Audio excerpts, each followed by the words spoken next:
Hi there, Steve Kaufman here. We've had a sunny weekend here in Vancouver. Temperatures have been cool, which is good because, or not good, because I'm going up north next week or tomorrow, going up to Manning, Alberta, northern Alberta, where it's probably going to be 25 or 30 below centigrade. I'm going to talk a little bit about what I would call, or the post that I made on my blog, the Linguist on Language blog, and that is to say that you don't need language instruction to learn another language. I just want to make this point because I often hear people say that, a teacher will say, you have to come to class to learn. Or, it's all well and good to listen to the language, but ultimately, if you want to speak correctly, you have to have formal instruction. Or I often hear, too, the statement that older language learners like formal grammar explanations. They don't like things to be loosey-goosey. So let me address these issues here. You can certainly learn in a classroom. I don't think it's the most efficient place to learn, but it can be done. But it's not necessary. I think the majority of people who have learned another language do it exclusively or primarily outside the classroom. That has been true since the beginning of time, I believe. And it's certainly been true in my case. Either people don't go to class at all, or the class manages to turn them on so that they go out and seek out other resources, things to listen to, things to read, people to talk to. So the learning takes place primarily outside of the classroom. I think it can take place entirely outside the classroom. And as I say in my post, there's three things that you need to learn a language. You need the motivation, you need the time, and you need to have some degree of alertness or attentiveness to what's happening in the language. So the motivation, of course, is crucial. It's hard to learn something that you're not motivated to learn. The time, and here I think, as I've said many times, the modern technology, iPod, iPhone, MP3 players, internet, enables us to get at the language in so many different situations so that we can use up a lot of dead time, which is certainly my case with my Russian studies. It's mostly dead time that I use. So we can find the time. And of course, the motivation and the time are connected. If you haven't got the motivation, you won't find the time. You'll say, I'm too busy. The other thing is noticing the language. And obviously, listening a lot, you start to see some patterns. The brain starts to pick up on certain patterns just naturally. However, you can do things to help you. Flashcards, I think the things we do at LINC with the highlighting in yellow of words that you've seen before can help. I find now that I'm more advanced in my Russian, talking to my tutor and getting my report back with all of the things that I said wrong helps me to notice.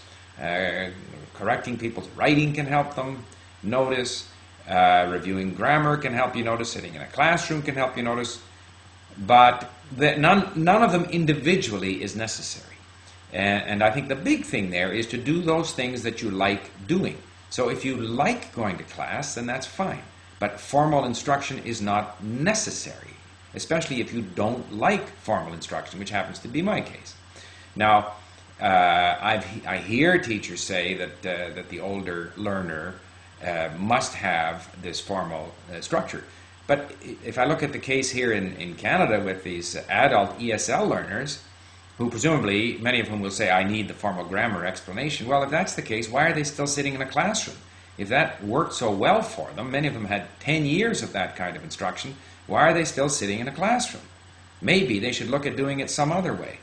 And we have had learners, adult learners, who have told me, whether it be with reference to Spanish verbs or trying, being asked to identify transitive and intransitive verbs in English, and a lot of people dislike that kind of instruction.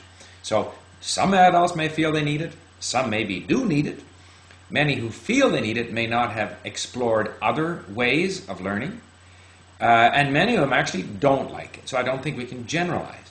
And I think there also are teachers who consider that the what is done in the classroom is a bit of a game just to amuse these learners, and it's a game that both the teacher and the student play with not very much in the way of great learning taking place. Now, some teachers will say that. Other teachers will claim that you can only learn in a classroom.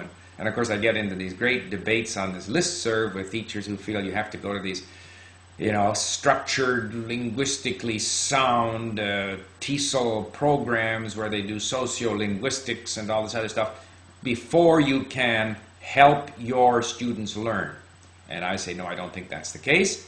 And there was research I mentioned again on my blog that in Japan, some Japanese students who were studying German actually did better just listening to stories. They picked up more words just listening to stories than through more traditional language instruction. And certainly that's been my experience. There was another point I wanted to make, but I launch into these things without any notes, and sometimes I forget. Oh yes, there was the case in New Jersey or New York where in some high school they had these English as a second language students from somewhere in Latin America, and they found that if they gave them all iPods and had them listen to songs or whatever they like to listen to in English, that those kids got out of their English as a second language class after 1 year. Whereas in a more formal, sort of structured environment, the kids would stay in those classes for 5 or 6 years. And I'm totally persuaded that if all the people who went to these ESL classes here in Vancouver, if they could be persuaded that their language learning was up to them, and that the best way to learn was to be exposed to a lot of the language, to listen to stories, to watch soap operas, but with a little bit of system. In other words, it's not enough to watch something that you don't understand or listen to something that you don't understand and continue not understanding. It is necessary to put a bit of effort into trying to mine this content for words and phrases, which is, of course, what we do at Link. But I remember, too, a statement once I was at a conference put on by the Vancouver Board of Trade, or some organization, I can't remember which, for a group of Chinese immigrant engineers. Yeah, I think that the Immigrant Service Organization's Success here in Vancouver was also involved in this thing. And a fellow by the name of Edwin Wong, who is the head of training and development for the British Columbia Employers Association. He's a fairly senior guy. He's of Chinese origin. I'm not sure whether he speaks Chinese or not.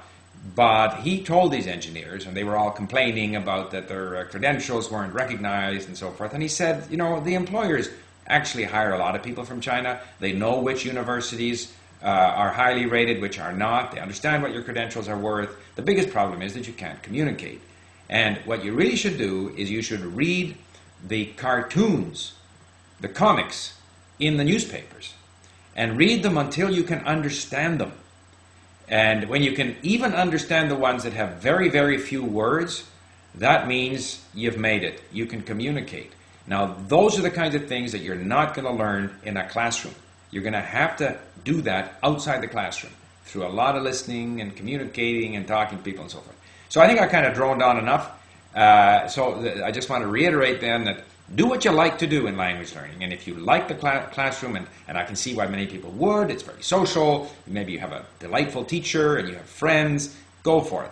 But it is not necessary. You don't need to go to class, you don't need formal instruction in order to learn a language. And I'm talking about right up to a very, very high level of proficiency.